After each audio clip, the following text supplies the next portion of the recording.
Baom Extra, Gobernador sa Negros Occidental gintanyag ang 25 pesos nga incentive sa Barangay Health Worker ukon BHW sa kada persona nga mahaylo nga magpabakuna kontra COVID-19.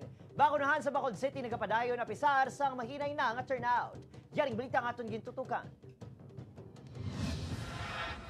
Kung sang una, ginatanyag sa mga LGU sa Negros Occidental ang grocery item, diskwento sa mga kalanaan, pati pa-raffle sa mga appliances. Load, kag iban pang estratehiya, agon mahingyo ang mga negrensing nga magpabakuna. Subong, may pa-cash incentive na ang Kapitolyo, agon mapadasig ang vaccination rollout nga masobra na isa katuig nga ginatanyag. Sa tag sa kapersona nga mahingyo nga magpabakuna sang barangay health worker o kung BHW, may ara ini sang 25 pesos nga referral incentive gikan sa provincial government. Inikuno pa maagi agun mas inspirado ang frontliner sa barangay. For those that can convince individuals to be fully vaccinated, meaning the first 2 shots. And there will also be rice assistance for those that agree to be vaccinated. Ginklaro man nilakson nga apisar may na-detect nga bago nga sa variant sang COVID-19 Omicron variant sa Western Visayas. Hindi pagsiraduhan sa probinsya ang borders sini.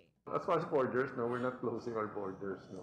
Again, it's just a reminder that COVID is still around and we continue to protect ourselves. No. Masobra 63% sa target population sa Negros Occidental ang nabakunahan. Malapit 59% sang katigulangan ang natublokan na. Sa Bacolod City, apisan nagapabilin nga magamay ang mga residente nga nagapabakuna sa vaccine buses. Mega vac centers sa malls kag barangay nagapadayon ng local vaccine sa pagpambakuna. Sa barangay Bata nga isa sa mga pinakadako nga barangay sa Bacolod City, may makadtuman bala o kun wala sa vac center, padayon ini nga bukas sa mga residente. Ang sa barangay Bata, no, as of now, no, ongoing ang amon vaccination sa health center namon.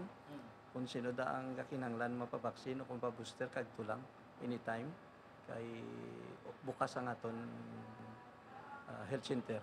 Opo, Karinal Casillo, Adrian Prietos, Western Visayas.